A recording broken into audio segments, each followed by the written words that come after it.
fois. Je vais commencer par exposer. Donc aujourd'hui, on va parler de l'élevage, puisque c'est ce que vous avez tous demandé.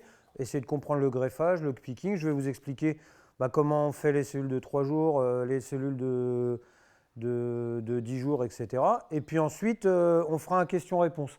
Le question-réponse, vous pouvez poser toutes les questions que vous avez envie. Ce n'est pas forcément lié au picking. D'accord? Donc, bon, on a des amateurs et des moins amateurs. Donc, on va essayer de faire par grade, quoi. Si vous avez des questions qui semblent pertinentes, ça peut être sympa. Voilà. Pour les autres, vous les gardez pour vous, j'en ai rien à foutre.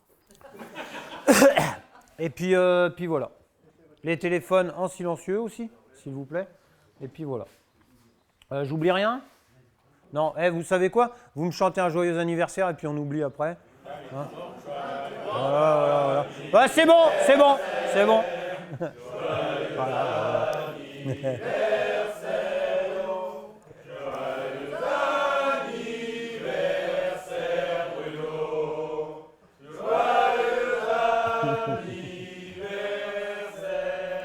Par contre, tous ceux qui ont chanté, si vous n'avez pas emmené de cadeau, dehors. Bon, bonjour tout le monde, merci à tous. Et puis merci de tous d'être venus. Bienvenue aux nouveaux. Il y a une petite nouvelle, c'est une copine, faut être gentil avec elle. Il y a un petit nouveau aussi, bon petit, moyen. Donc bonjour à eux. Donc on va aujourd'hui, j'avais mis un petit sondage sur la page du Café Apicole. Donc vous avez tous l'air d'avoir envie de comprendre un peu mieux l'élevage, le greffage, comment on différencie un starter d'un finisseur, etc., etc. Donc c'est de ça qu'on va parler aujourd'hui. Je vais essayer de vous expliquer ma façon de faire, d'autres façons de faire aussi, parce que ce que je fais c'est bien, mais il y a d'autres méthodes qui sont possibles. Donc je vais vous montrer un peu tout. Et puis à la fin, on fera un petit question-réponse comme on a fait la dernière fois. Vous pouvez poser toutes les questions que vous voulez, comme je disais. Donc voilà.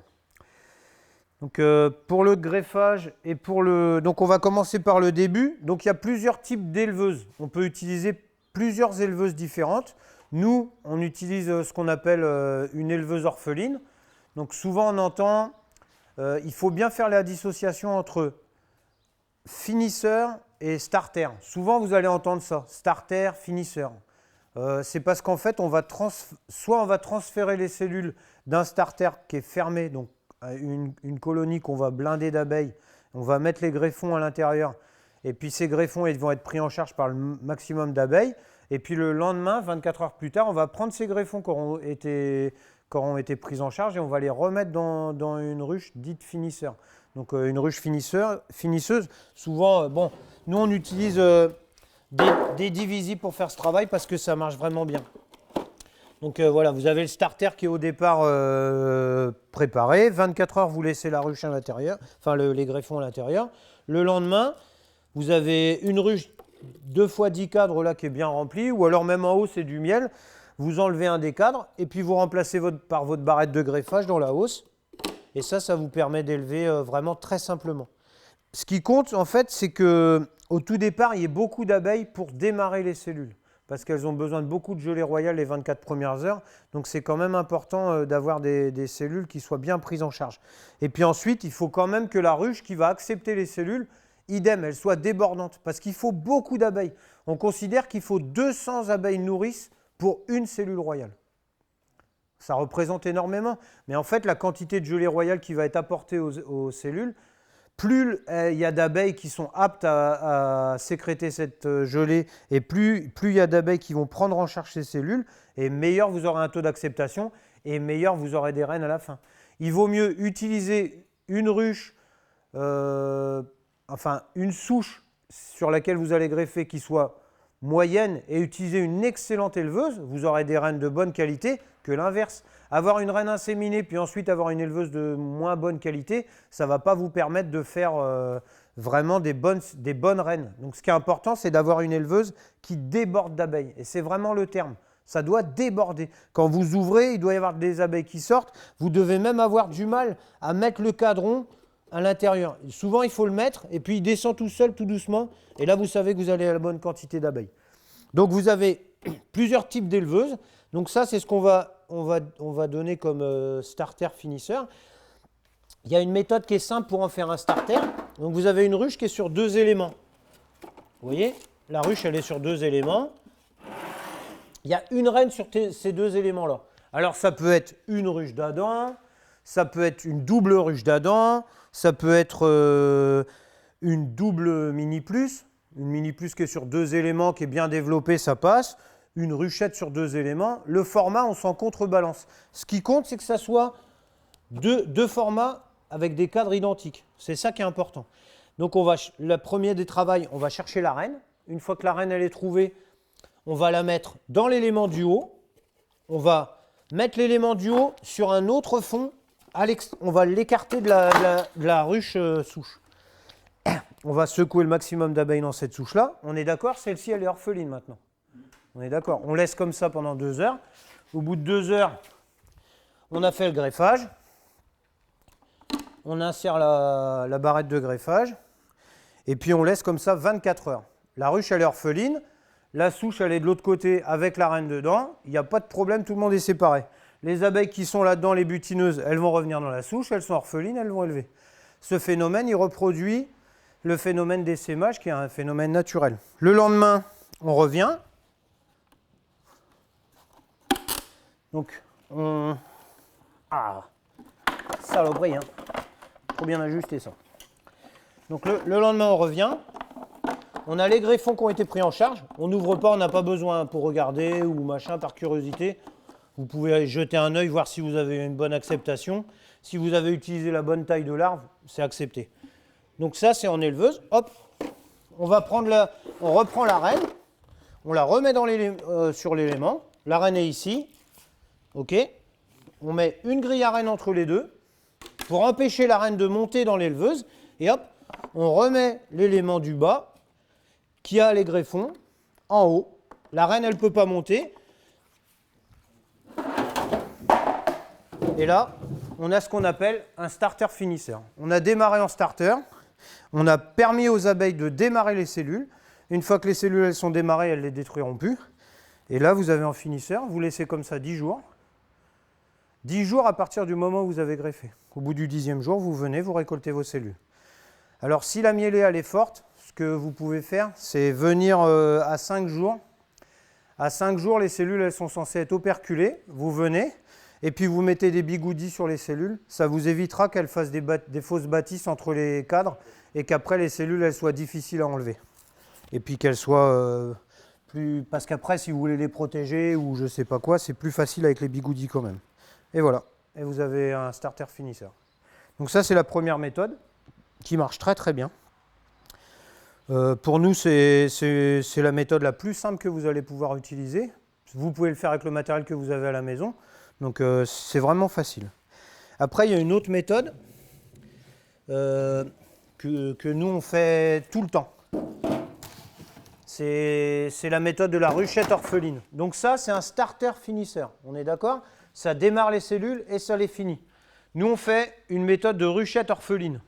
Parce que la ruchette orpheline, pour nous, c'est plus facile à gérer. Il n'y a pas de reine à chercher, il n'y a pas de rotation de cadre, il n'y a rien du tout. Comme je fais des cellules tous les 5 jours, j'ai besoin d'avoir, enfin tous les 6 jours, j'ai besoin d'avoir tout le temps des abeilles dedans, que je n'ai pas à faire le maximum d'interventions. Nous, on a 24 éleveuses. On ne peut pas faire cette intervention que vous avez vue 24 fois tous les 5 jours, ce n'est pas possible. Donc, on va utiliser une ruchette 6 cadres. Attends, je vais en prendre une, j'aurais dû penser. Tiens, tu veux bien me passer une ruchette 6 cadres, s'il te plaît?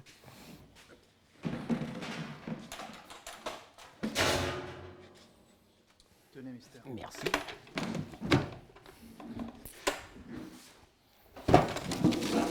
Donc voilà, tout simplement une ruchette 6 cadres. À l'intérieur, on va mettre 2 partitions chaudes, une sur chaque cloison. Et on va prendre 2 cadres de couvain dans une ruche forte, un cadre de miel pollen et un cadre d'abeilles qu'on va secouer à l'intérieur. Tout ça sans la reine. Pardon? Alors, je prends les deux. Je prends souvent un cadre de couvain ouvert et fermé et un cadre de couvain fermé. Le mieux, c'est quand même, si vous démarrez à faire des éleveuses, c'est de prendre les cadres de couvain les plus fermés possibles. Parce que ça vous évitera d'avoir des cellules royales à détruire entre deux. Là, nous, on s'en fout, comme ça va faire de la rotation tout le temps. Il faut quand même qu'il y ait du couvain. On aime bien qu'il y ait du couvain ouvert. Donc, on fait ça, on laisse 24 heures comme ça orphelin. Vous pouvez mettre une cire gaufrée au milieu parce que ça fait 4. Enfin, il y a 4 cadres et vous en avez que 3. Donc, on peut mettre une cire gaufrée à l'intérieur pour éviter que ça fasse un trou, quoi. Le lendemain, vous venez, vous ouvrez la ruche, vous cassez toutes les cellules royales que vous voyez et vous pouvez insérer votre barrette de greffage dans la foulée. Et donc là, c'est exactement le même système. Si c'est pour un amateur, bah vous faites un greffage de cette façon. Et puis, à la fin des 10 jours, vous laissez une cellule royale à l'intérieur de cette éleveuse. Et puis, vous avez un essaim qui fera ensuite hiverner ou quoi que ce soit. Donc ça, c'est la technique que nous, on utilise. Et nous, ce qu'on fait, c'est comme on greffe tous les 6 jours. Donc, au 5e jour, on vient, on récolte les cellules. Les cellules, elles sont mises en couveuse. Parce qu'on a une couveuse artificielle, ça permet quand même d'avoir une rotation d'éleveuse qui est plus grande. Et puis, on refait un greffage à l'intérieur. Et puis ensuite, à 10 jours, quand on vient chercher le deuxième greffon, on ouvre la ruche, on casse toutes les cellules sur tous les cadres, et puis on rajoute un cadre de couvain. Alors souvent, il y a un cadre qui est déjà né, on enlève le cadre qui est né, on remet un cadre de couvain avec des abeilles, etc. Tout le long de la saison, on fait ça tous les 10 jours, pour permettre de toujours avoir beaucoup d'abeilles.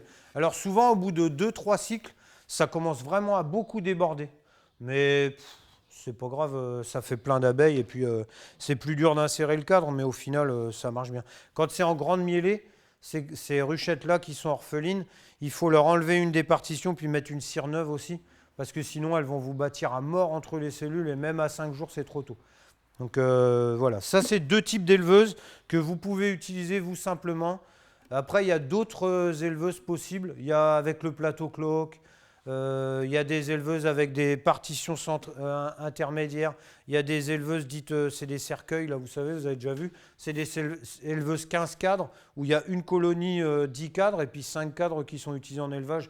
Mais bon, on va dire que ça, c'est trop compliqué pour des amateurs. Même pour des pluriactifs qui ont une centaine de ruches, pour moi, c'est trop gros, ça, c'est pas tellement utile, quoi. Le mieux, c'est vraiment la ruchette orpheline, c'est ce que nous, on a choisi. Parce que ça marche bien. Alors c'est sûr, vous allez entendre que les reines issues d'élevage orphelin, elles le font dans la détresse et donc les reines, elles sont de moins bonne qualité. Si c'était le cas, ça ferait longtemps que je ne vendrais plus de reines. Parce que si les reines elles étaient de mauvaise qualité, personne ne les achèterait. Donc elles ne vivent pas moins longtemps. Parce que j'ai des reines là qui ont 6 ans. Je ne sais pas si vous les avez vues l'année dernière, mais j'avais mis une vidéo où j'ai une reine fourmi. C'est une reine qui a plus d'ailes, elle est rouge, et elle est toujours en vie cette reine-là. Donc rouge. Donc c'est sa 6e année. Et elle est toujours là. Donc il ne faut pas se fixer il ne faut pas trop écouter ce que vous allez entendre. Faites votre expérience par vous-même. Souvent c'est comme ça que ça marche le mieux. Donc voilà, 2 types d'éleveuses qui sont faciles à faire pour des amateurs, même des plus réactifs. C'est du matériel qu'on a tous à la maison. Donc c'est facile à reproduire, quoi. Ce que je vais vous parler, c'est maintenant de comment choisir sur quoi vous allez greffer. C'est important de quand même avoir des critères pour greffer. Quand vous allez vouloir reproduire une colonie, il faut vous dire que si vous greffez sur une reine, il faut qu'elle corresponde quand même à des critères un minimum, quoi. Donc les critères, ils sont toujours intéressants, ils vont être personnels. Personne ne vous dit de faire ainsi ou ainsi. Vous faites comme vous avez envie. S'il y a des critères qui vous semblent sympas, vous les gardez. Et alors quand vous avez 10-12 ruches, il y en a toujours une qui sort du lot, il y en a toujours une qui est meilleure, il y en a toujours une qui fait plus de miel, etc. Donc c'est celle-ci qu'il faut reproduire. Ce qui est important quand on fait le greffage, c'est toujours choisir les larves les plus petites possibles. Je peux vous donner une technique pour être sûr de greffer toujours à la bonne taille. C'est que 3 jours avant votre greffage, vous allez mettre un cadre dans la ruche en plein centre, un cadre bien noir, sur lequel vous verrez bien les larves, 3 jours avant. Et comme ça, le jour où vous allez venir, ce cadre qui aura été pondu dans la journée ou le lendemain, et toutes les larves que vous trouverez, elles seront tous à la bonne taille. Et donc, vous n'aurez pas de problème. vous saurez que toutes ces larves-là, elles sont bonnes. Après, si vous voulez être sûr de toujours trouver la bonne taille, il y a une technique aussi qui est simple, c'est qu'en fait, vous greffez, vous vous occupez pas de la taille des larves. On prend une technique, chef. Et donc, c'est bon? Donc, vous occupez pas de la taille des larves, vous greffez, selon ce que vous avez l'impression d'être bon. Et puis vous revenez 4 jours plus tard dans votre éleveuse et vous regardez. Tout ce qui est operculé, c'était pas la bonne taille, vous détruisez. Si tout est operculé, c'est que vous avez greffé à la mauvaise taille, il faut recommencer. Et ça va vous apprendre à greffer à la bonne taille. La bonne taille, c'est le plus petit possible. Le plus petit possible. Plus la reine, elle sera prise en charge de bonheur, et meilleure la reine, elle sera. C'est ça qui est important. Et ensuite, il ne faut pas hésiter à mettre... si vous êtes en cours de mielé et qu'il y a beaucoup de pollen qui rentre, vous ne cassez pas la tête à mettre de la pâte protéinée ou je ne sais pas quoi. Les abeilles, elles font très bien le boulot toutes seules. Mais si vous avez un creux de mielé ou qu'il y a quand même moins de pollen qui rentre, n'hésitez pas à leur mettre un petit peu de sirop et un petit peu de pâte protéinée. C'est juste pour la prise en charge des nourrices, quoi. Elles vont avoir de la gelée royale en abondance et puis les cellules, elles seront mieux élevées. C'est tout simple, hein. C'est des petits détails qui font qu'on fait des jolies reines. Les petits détails, c'est aussi quand vous venez chercher vos cellules à 10 jours, il faut en sacrifier une. Vous en sacrifiez une, vous l'ouvrez et vous regardez si à l'intérieur de la cupule, il y a encore assez de gelée royale. S'il n'y a plus de gelée royale, c'est que les reines, elles n'ont pas été assez bien nourries dès le départ, parce que quand elles naissent, il doit toujours rester de la gelée à l'intérieur. Vous voyez, c'est des petits détails, mais ces détails-là, ils feront vraiment la différence à la fin. Il vaut mieux utiliser, comme je vous disais, une colonie qui n'est pas forcément au top du top, mais par contre, en les élevant bien, vous aurez vraiment des reines de bonne qualité, qui pondront longtemps, qui seront vigoureuses, qui vous donneront beaucoup de jeunes abeilles, c'est ça qui est important. Une reine de mauvaise qualité, elle va faire des abeilles de mauvaise qualité, vous savez bien. La reine, c'est la colonie, donc c'est important de bien élever les abeilles. Voilà. Après, donc, je vais vous parler du matériel que j'utilise pour greffer, ou que vous pouvez utiliser pour greffer. Il y a plein de techniques. Alors, il faut une bonne lampe frontale, avec quand même un minimum de luminosité, hein. C'est quand même important. Vous pouvez vous mettre dans le noir aussi, c'est encore mieux. Si vous greffez dans la voiture, vous mettez une bâche sur le pare-brise. Ça vous permet d'être un peu plus sombre à l'ombre. Ça, c'est quand même bien. Ou alors à la maison, dans une pièce sombre. Parce qu'un cadre de couvain, ça peut se déplacer, hein. Vous chassez les abeilles de dessus, vous le mettez dans un torchon humide, vous le mettez dans la voiture, vous pouvez faire 5-10 minutes de bagnole, greffer, puis le ramener après avec vos greffons. Ça, c'est pas un problème, hein. Voilà, c'est une bonne lampe. Alors, il y a plusieurs types de picking. Alors, je sais que c'est beaucoup utilisé le picking chinois. Donc, c'est ce picking-là, hein, qui est avec une petite bavette. C'est ce qui est préconisé, c'est ce que tout le monde va vous dire d'utiliser. C'est sûrement très bien, hein, mais moi, j'y arrive pas.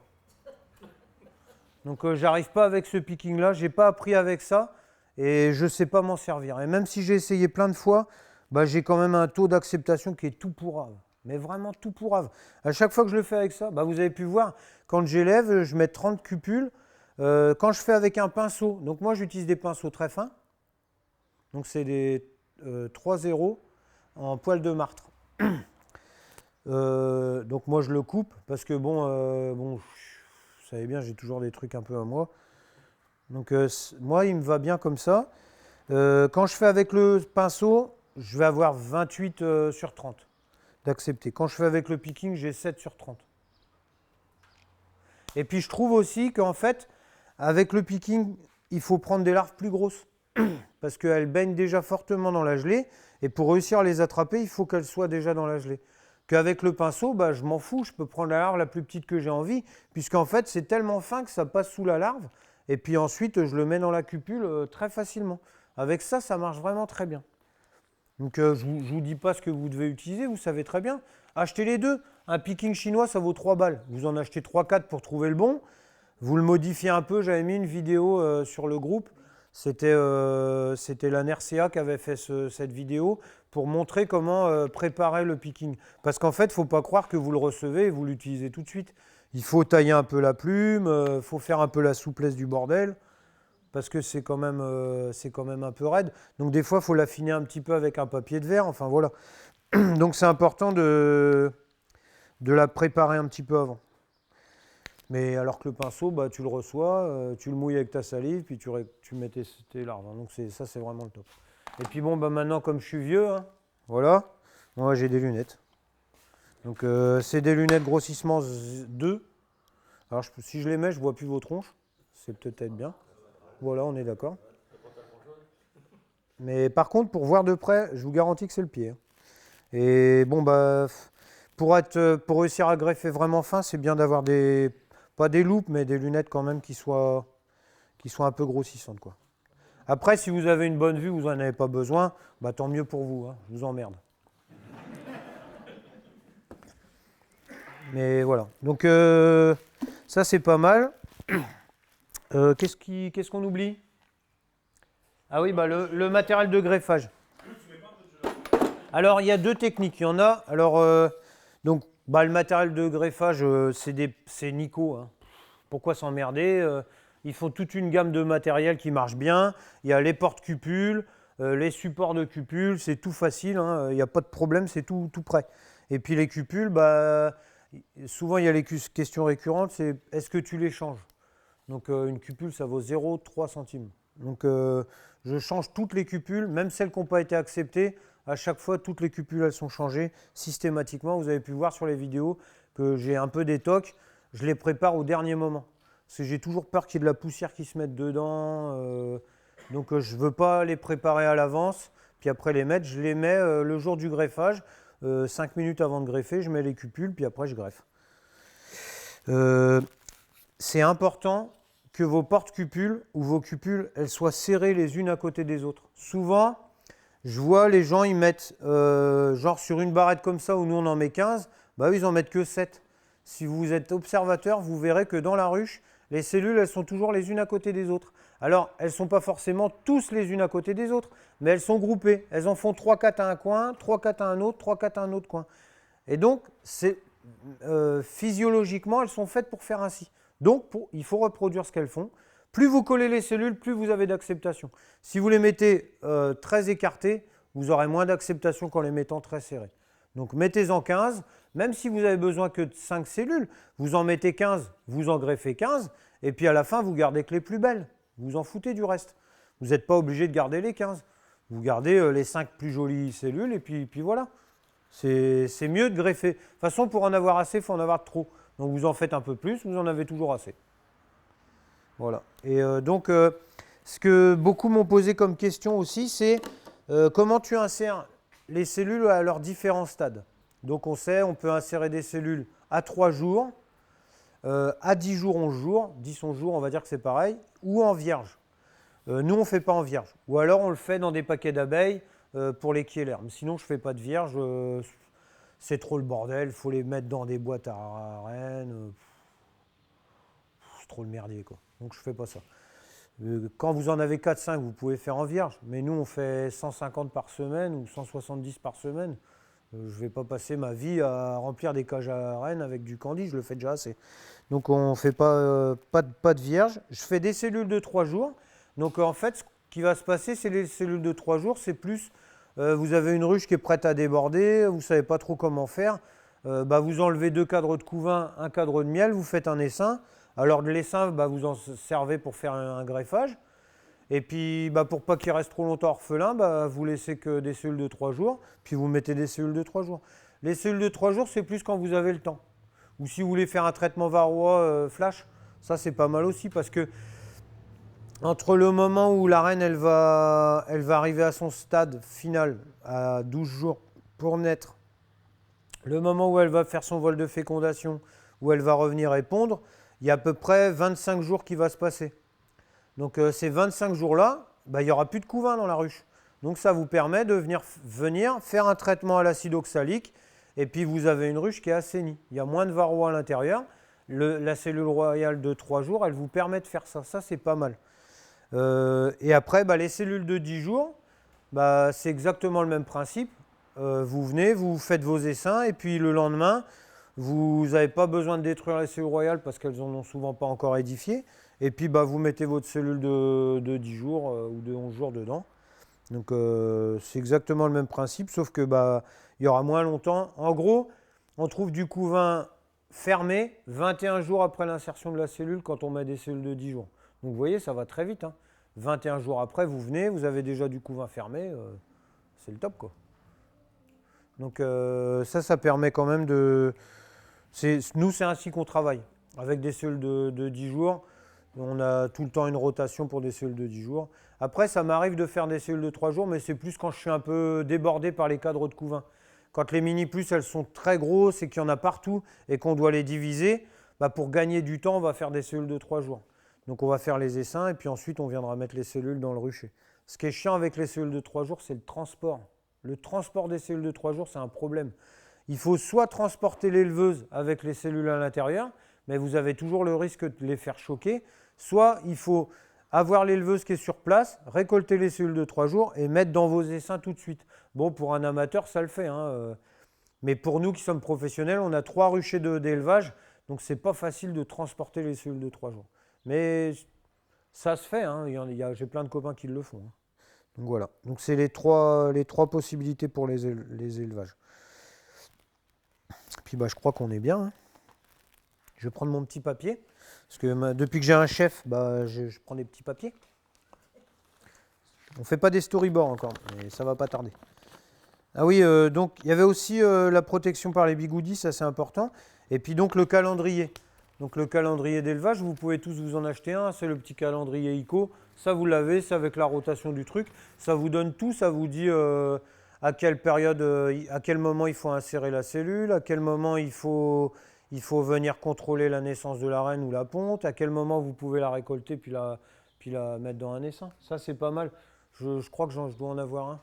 Attendez, je vais vous montrer. Ouais, j'en ai un là-bas. Excuse-moi. Là.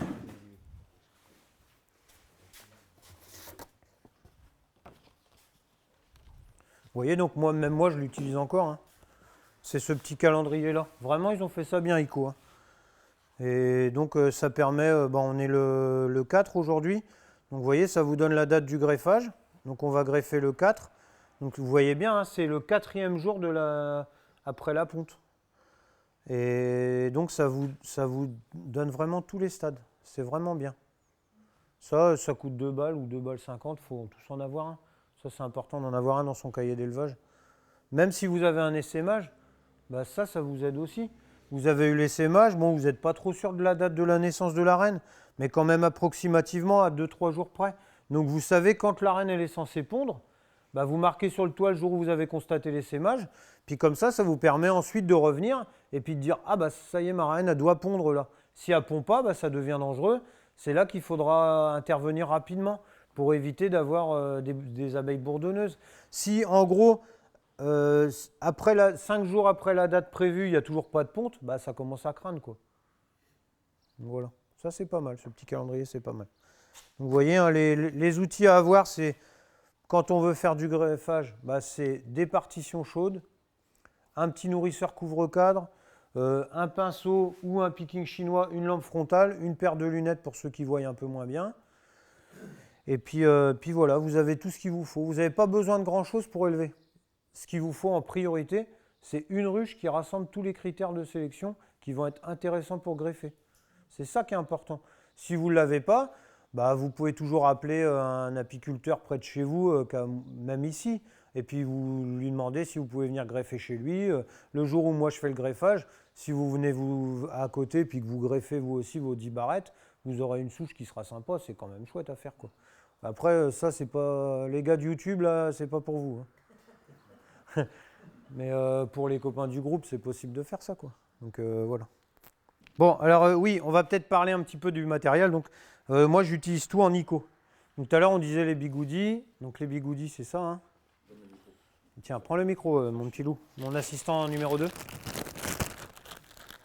Alors, avoir des bonnes dents aussi, c'est important en apiculture. Donc, ce qui est bien avec ça, c'est les bigoudis spéciales couveuses. Ils passent entre 2 rangs de barrettes. Donc quand vous en faites beaucoup, c'est pas mal. Bigoudis, ça c'est important de les avoir aussi. Les petits capuchons Nico, là.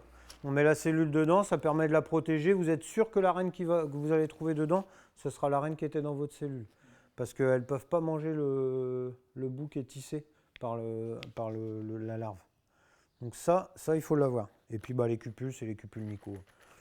Alors je sais qu'ils en vendent sur AliExpress ou je sais pas quoi, acheter les Nico, hein, ça vaut pas le coup de se faire chier. C'est français. Donc on va passer aux questions-réponses. Je vais essayer de répondre. Voilà, lui il en a plein. Lui. Il y en a toujours plein. Je vais prendre mon café parce que ça va être long. Non, ça va pas être long. J'ai vu là, quand tu fais avec le pinceau, en fait, du coup, tu t'enlèves. Enfin, tu dois pas ramener beaucoup de gelée royale avec la. Est-ce que tu complètes avec une petite goutte de gelée royale dans le fond? Alors je mets jamais. Moi je greffe à sec. Par principe, j'ai jamais trouvé différent. J'ai déjà essayé de greffer à la gelée royale. Moi, ce que j'entendais par les collègues, c'est que les abeilles, elles enlèvent la gelée pour remettre la leur. Donc au final, tu n'as rien gagné. Mais par contre, ce que je fais, c'est que, en fait, quand je vais greffer, la larve, elle baigne un peu dans de la gelée royale. Donc le pinceau, il va toujours en prendre un petit peu. Je la remets dedans et le surplus qu'il y a sur le pinceau, je le mets dans la cupule d'après, je badigeonne un petit peu le fond pour qu'il ne soit pas sec. Et après, en plein été, quand vraiment il fait très chaud, j'ai un pulvérisateur d'eau Evian, là, vous savez, les petits pulvés d'eau minérale. Et donc, je vais mettre un petit coup de pulvérisation sur les cupules. Mais vraiment tout léger, hein, juste pour que ça soit humide. Du coup, c'est pareil, tu as une espèce de torchon humide ou quelque voilà. chose comme ça. Ah oui. Et une fois que j'ai greffé, oui, ça c'est vrai que je ne l'ai pas dit. Une fois que les barrettes, elles sont greffées, alors vous allez en greffer qu'une.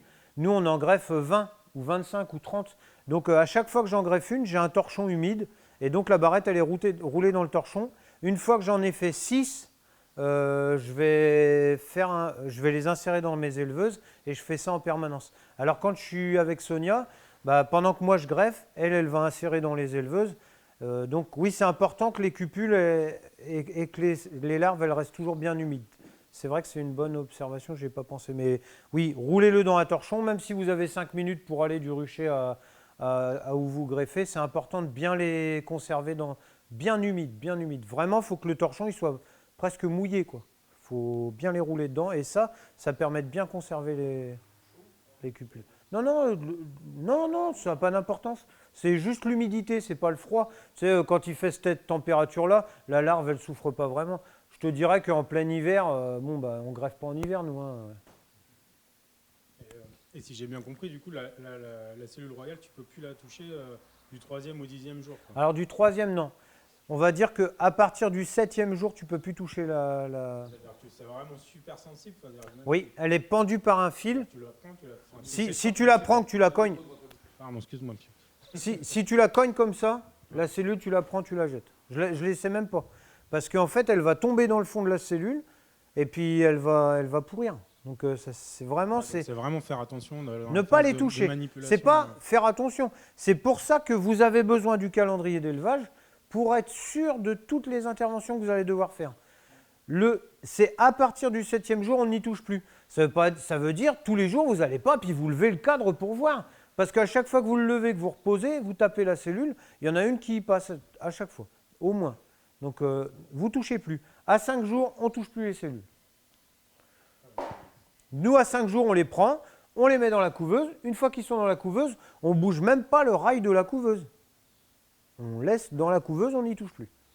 Tu en profites pour mettre les bigoudis si tu les mets en couveuse, comme toi tu vas faire en couveuse. Tu mets tout de suite les bigoudis. Comme ça, si tu t'es trompé un petit peu, ça permet d'avoir une reine qui naît et qui ne va pas bouffer toutes tes autres cellules, parce que ça arrive. C'est pas plus mal. Et quand tu fais ton starter, c'est pareil. Du coup, le fait que ça crée d'autres cellules royales sur les autres cadres à côté. Souvent, il n'y en a pas. En fait, nous, on fait si on fait un starter, je vais le faire dans une hausse à miel. Je vais mettre le maximum d'abeilles dans la hausse à miel. Il n'y aura pas de couvain. Il n'y aura que les greffons que je leur ai donnés. Là, quand tu fais sur la ruchette. Double ruche. Ouais, en ruchette. Ouais, comme ça. Est-ce que tu dis que tu mets un cadre de couvain tous les 10 non jours. operculé là? Et du coup, il y a des chances qu'ils en élèvent aussi. Ouais, c'est ce que je disais. Tous les 6 jours, à chaque fois que je viens pour remettre le greffage, je casse les cellules qui sont présentes. Tu ne peux pas éviter le fait qu'il y ait aussi des cellules royales qui se créent à côté, ça tu ne peux pas éviter. Ou en prenant le cadre le plus fermé possible. Mais quand tu prends un cadre très fermé, tu as aussi le risque. Alors ça, c'est un truc que je pense moi. C'est que si tu as un cadre très operculé, et qu'il y a toujours du varroa dans ta ruche, même dans tes éleveuses, Donc tu as le risque que les varrois ils viennent parasiter tes rennes. Oui, mais c'est le risque. Donc moi, je préfère avoir du couvain ouvert fermé en me disant le varroa, il ne va pas se concentrer seulement sur mes cellules royales. Il va aller un peu partout. Et c'est pareil, les éleveuses, on les traite. Hein. Tous les 10 jours, on va laisser un cycle de 3-4 jours sans greffer. On va mettre un coup d'oxalique. Et ça, c'est quasiment à chaque greffage. Hein. Enfin, à chaque série de 10 jours. Pour être sûr de limiter au maximum le frelon asiatique. Le varroa. Bon, il me fait chier celui-là avec ses varrois. En parlant Le varroa. Le varroa, il peut se mettre dans les cellules royales? Oui. Ouais. Allez, il n'aime pas. Parce que la reine, vous savez bien, la reine, elle naît beaucoup plus vite que les abeilles. Et c'est pour ça qu'ils préfèrent le couvain de mâle même. Parce que le mâle, c'est plus long encore que les ouvrières. Mais malgré tout, s'il n'a pas le choix, si tu lui laisses pas le choix, que tu fais... Par exemple, tu pourrais faire un starter. Tu prends que des abeilles jeunes. Tu les mets tous dans une ruchette. Et puis tu mets que ta barrette de greffage. Ça élèverait. Mais malgré ça, tu aurais la possibilité d'avoir de l'élevage avec des varrois dedans, quoi. Donc il faut être quand même prudent, quoi. À cause du varroa, hein, c'est pas... Question? Ouais, tout à l'heure, je t'ai posé une question sur le... Tu parlais dans tes ruchettes, tu mets des partitions chaudes. Oui. Donc tu as la même chose dans ta hausse. Tu mets quoi entre le film entre bulle. l'alu et puis il y a du polystyrène dedans Oui, ou pas? du polystyrène de 20 mm.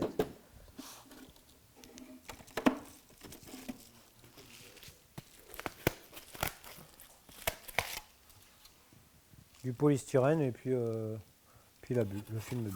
Alors, ça c'est pour réussir à maintenir la chaleur. Ça coupe le froid en fait. Et puis ça rayonne. Ça maintient la chaleur et ça la restitue. Donc ça permet d'être... Tu fais pas le tour. Tu laisses juste... Avant, je faisais le tour. J'en ai plein où c'était le tour, mais en fait, de ce côté-là, il n'y a pas d'abeilles. Donc le rayonnement, on s'en contrebalance. Et puis en plus, tu fais 2 partitions au lieu d'en faire une. Donc quand on a 3, ça va, mais moi, j'en fais 600. Donc ça en fait des rouleaux à la fin.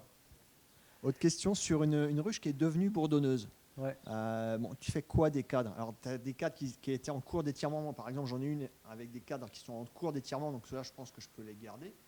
S'il n'y a pas d'alvéoles de mâle, tu peux les garder. Mais si tu as des alvéoles de mâle... tu peux les fondre. Ouais, bon. Parce qu'elles n'en feront rien. Elles vont pas... La seule chose que tu pourrais faire, c'est laisser sécher les cadres et puis gratter la cire superficielle et puis pour revenir à la feuille de cire. Ouais. Là, tu peux à la limite faire ça. Mais tu les fonds, tu recommences. Hein. Souvent, c'est comme ça. Hein. C'est toi qui n'as pas travaillé au bon moment. Hein. Le calendrier d'élevage. C'est pour ça qu'il est important. Pour te dire, parce que souvent, c'est l'erreur qu'on va faire, c'est de venir trop tard. Tu commences à avoir des œufs. Il faut savoir analyser ce moment. Ce moment où tu as des œufs, mais tu ne sais pas si tu n'as pas trouvé la reine. Donc, tu ne sais pas s'il y a une reine dedans. Ou est-ce que... Bon, on ne sait pas. Mais c'est facile à analyser. Si tu vois plusieurs œufs mal rangés, l'abeille, elle ne peut pas aller jusqu'au fond de l'alvéole puisqu'elle n'a pas l'abdomen assez long. Donc, les œufs, ils sont souvent pondus sur les côtés. Il y en a 4-5. Souvent, ce n'est pas rangé. Quand c'est comme ça, dis-toi que c'est bourdonneux, secoue tout avant. Ouais, moi, j'ai eu le doute parce que j'avais quelques œufs qui étaient justement bien rangés. Donc, à un moment quelques donné, œufs qui étaient bien rangés. Sur un cadre. Quelques œufs qui étaient bien rangés. Ouais. Mais dans l'absolu, tu as toujours quelques œufs bien rangés. Mais si tout le reste est mal rangé, c'est poubelle. C'est mort. Et puis là, plus tu la laisses, dès que tu vas laisser puis qu'il y a du couvain operculé, c'est foutu, la colonie, elle ne vaut plus rien. Et puis même si tu secoues, les abeilles qui sont dedans, elles sont trop vieilles. Donc même si tu remets une reine dedans, le temps que ça revienne, que la reine elle ponde puis que le couvain il naisse, il n'y aura plus d'abeilles dans la ruche, elle va mourir. Donc bourdonneux, c'est foutu. Souvent, c'est foutu. Tu peux la rattraper quand au moment où il n'y a plus de couvain fermé et où c'est pas encore en ponte. Mais dès que c'est en ponte, ça ne vaut plus rien. Faut secouer. Après, c'est sûr que c'est chiant quand tu as 5 ruches et puis que tu en as une qui est bourdonneuse. Dis putain, fais chier, ou même quand tu en as 2. Mais en fait, toutes les solutions que je vais pouvoir te donner, autres, remettre un cadre de couvain, tout ça, ça vaut rien. Il vaut mieux, tu secoues tout, tu prends 2 cadres de couvain dans la ruche qui est un peu forte, même 2 cadres de couvain dans 2 ruches, tu les mets dans cette ruchette-là, tu fous 2 cadres de miel, tu remets une reine fécondée et hop, tu as un essaim. Plutôt que de te faire chier à essayer de faire survivre l'essaim bourdonneux qui vaut rien. Alors là, je l'ai secoué et j'ai remis toute ma nucléie qui était sur 4 étages. Ah, donc j'ai du couvain, j'ai du miel, j'ai du pollen et une reine en ponte. Voilà, bah voilà. C'est pas perdu. Ça devrait repartir, je pense. Ah bah là, On peut c'est essayer pas ça. ça va repartir. Elles vont récupérer les abeilles qui restent. C'est tout. Pas de questions? Si. Si, encore une. Et Encore une, même moi. si elles sont d'origine noire et entre guillemets méchantes, on secoue, on met la ruchette. Ça change ils rien vont- que ils qu'elles vont soient. être acceptés, Tu sais, elles sont pas méchantes, elles sont différentes. elles sont, oui. Elles sont un petit peu agressives, quoi. Mais c'est Et pas. elles sélectionnent surtout. Elles sélectionnent. Ouais, bah, c'est pas pour ça qu'elles vont tuer la reine qui est dedans. Tu vois? Ou à moins que tu en aies beaucoup. Là, si tu en as beaucoup, la ruche, elle est sur 5-6 cadres de couvain. Enfin, 5-6 cadres d'abeilles, remplis d'abeilles, et puis que tu la secoues, et que tu mets ça tu mets une petite mini plus à la place, voilà, c'est risqué, mon pote. Hein. Ouais, Moi, je le parce que fais pas, ça. J'ai essayé de mettre des cellules, ils les ont Ah non, ils piquées, les mangent. toutes. Hein. Ouais. Bah, quand c'est fini, en fait. Parce que ce qui empêche d'élever, c'est les bourdonneuses. Les bourdonneuses, elles ne veulent pas s'arrêter, elles. Vous savez, le phénomène, il est simple. C'est que tant que tu as du couvain ouvert et une reine, tu as des phéromones qui sont produites par les larves qui empêchent les abeilles de pondre. Et puis, tu as les phéromones de la reine qui empêchent les abeilles de pondre. Si tu as plus de couvain ouvert et de reines, bah, les phéromones, elles sont plus diffusées, ça redéveloppe les glandes qui permettent de pondre aux abeilles. Même si elles ne sont pas fécondées, elles peuvent pondre. Donc, une fois que c'est commencé, elles ne veulent pas s'arrêter, ça paraît normal. C'est chiant, oui, bah, ça fait partie du jeu, quoi. Ça fait des bons mâles. Ouais, des bons mâles de merde, tout petits comme ça, là. Quand tu les vois dans les ruches, tu dis, oh là, il y a un problème, là. Nous, on garde des ruches bourdonneuses ou des ruches orphelines. On ne va pas dire bourdonneuses parce que j'aime pas trop ce terme, mais on va garder des ruches orphelines avec des bee-boosts. Vous savez, c'est les petites lanières d'hormones, de reines. Et ça, c'est pour moi garder des mâles plus longtemps que vous. Vous, fin juillet, il n'y aura déjà plus de mâles dans les ruches s'il n'y a pas de mielés. Que nous, on en a besoin jusque mi-août. Donc, on va garder des ruches orphelines dans le rucher avec des bee-boosts. Et puis, elles vont capter les mâles des autres ruches qui seront chassées. Ça va nous permettre de continuer à élever, de continuer à avoir des fécondations dirigées. Et c'est même bon parce que tous les autres ruchers, chez les amateurs, ils n'ont plus de mâles parce que les mâles, ils sont jetés dehors. Mais nous, on a toujours nos mâles. Donc, ça permet quand même de sélectionner vraiment bien. Souvent, les reines fécondées en juillet, c'est les meilleures. Hein. Que je garde pour moi, je ne vous les vends pas. Non, je rigole. Ouais, en juillet, non, il n'y en a plus. C'est tout vendu. Pas de questions? Mais c'est peut-être une question bête, j'en sais rien. Si on tombe sur une ruche que je n'avais pas ouverte depuis longtemps, et dedans il n'y a que des cadres de miel et de pollen. Il n'y a plus d'abeilles? Ouais. Ah si, il y a des abeilles, il y a tout. Ouais, mais c'est bourdonneux. C'est une bourdonneuse, de toute façon. Si tu n'as pas d'œufs, souvent le schéma il est le même. C'est très facile de savoir si la ruche elle est bourdonneuse ou si elle est orpheline. Parce que les abeilles, elles vont ranger n'importe comment dans la ruche. Tu vois que quand tu as une ruche qui est en bonne santé, elles mettent le couvain au milieu, le cadre il est bien pondu, bien nettoyé, autour il y a du pollen, autour il y a du du miel. Quand la ruche elle devient bourdonneuse ou qu'elle a plus de reine, et bah, au milieu elles mettent du pollen dans tous les sens, elles font plus de place en fait, parce qu'il n'y a pas de reine, donc elles ne vont pas faire de la place pour pondre, puisqu'il n'y a pas de reine. Donc elles mettent du miel et du pollen dans tous les sens. Et là, tu es tranquille, tu sais que c'est foutu.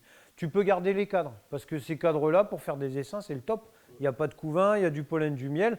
Bah, tu as 10 cadres de bouffe, tu peux faire 5 essaims facile, quoi. Donc ça, c'est pas mal. Faut pas, rien n'est perdu, quoi, tu vois. Mais il ne faut pas laisser plus longtemps. Parce que si tu laisses plus longtemps, ça va devenir bourdonneux.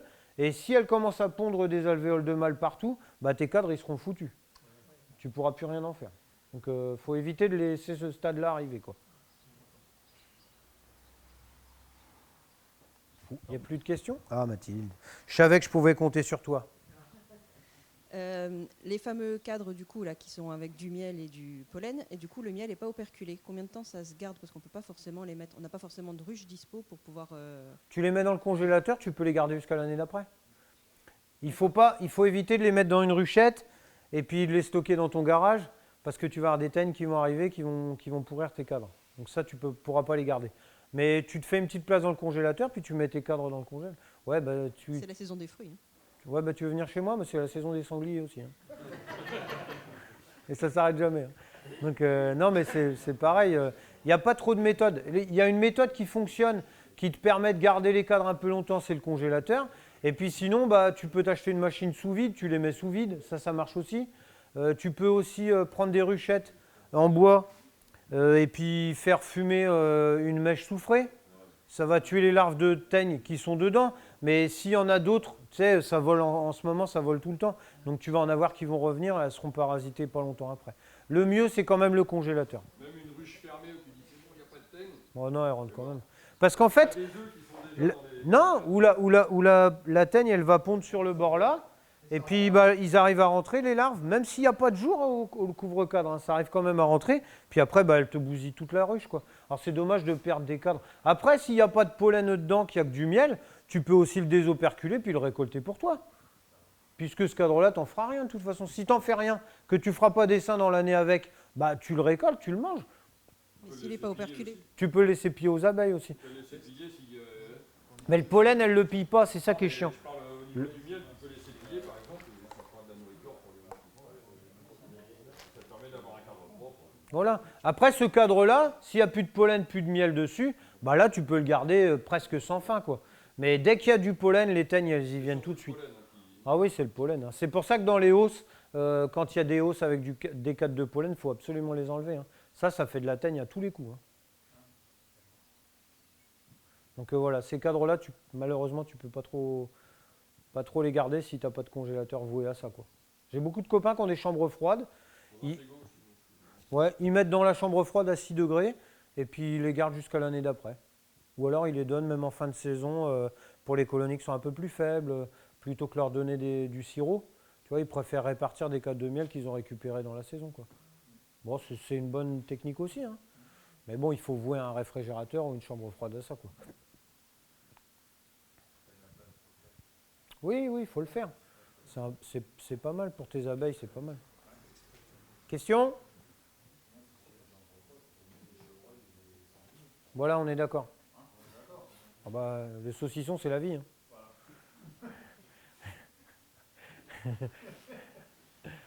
Plus de questions? Bon, bah, c'est que j'ai répondu à tout avant, c'est bien. On arrête là? Bon, bah, merci les copains. Merci David.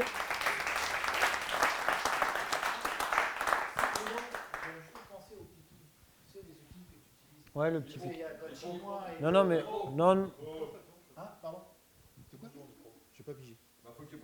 Ah, le micro. Je croyais que c'était un nouveau outil. Bon. Tu as aussi le picking, je ne sais plus, ça s'appelle allemand ou suisse. Le suisse, là, avec une petite cuillère au bout. Là. Bah, en fait, c'est un truc de dentiste dévié. Oui, j'ai vu ça. Non, mais je pense que c'est l'outil que tu vas utiliser. C'est en fonction de la personne. Non, bah voilà, c'est ça. C'est qu'en fait, il n'y a pas de bon outil. Tous les pickings, ils fonctionnent puisque tout le monde greffe avec. Il n'y en a pas de meilleur et de moins bon. Ouais. C'est juste, il faut trouver celui qui est adapté à votre façon de greffer, c'est tout. Moi, j'ai appris avec un picking chinois. Donc, c'est Marie, je la salue si elle me regarde, qui m'a appris à greffer. Elle m'a appris avec un pinceau. Donc, bah, je reproduis juste ce que j'ai appris, c'est tout. Après, j'ai eu beau essayer de le faire avec le picking chinois, j'y arrive pas. Donc, bah, tu ne vas pas te borner à faire quelque chose que tu n'arrives pas à faire. Quand tu sais faire quelque chose avec un outil, bah, tu gardes cet outil pour le faire. Vous trouverez peut-être un autre outil qui vous correspond, bah, ce sera celui-là le meilleur, et puis c'est tout. Il n'y a pas de véritable règle. La règle, c'est la vôtre, c'est tout. Vous ne fixez pas de barrière, et vous ne dites pas non plus, il faut faire comme Bruno, il faut utiliser un pinceau. Moi, je n'ai pas forcément la bonne méthode. C'est la méthode qui fonctionne pour moi, vous savez bien. Okay. Donc voilà. Ce coup-là, c'est la fin. Yes. Apéro. Ouais, mais toi, t'es mon pote. Je sais pas comment ça.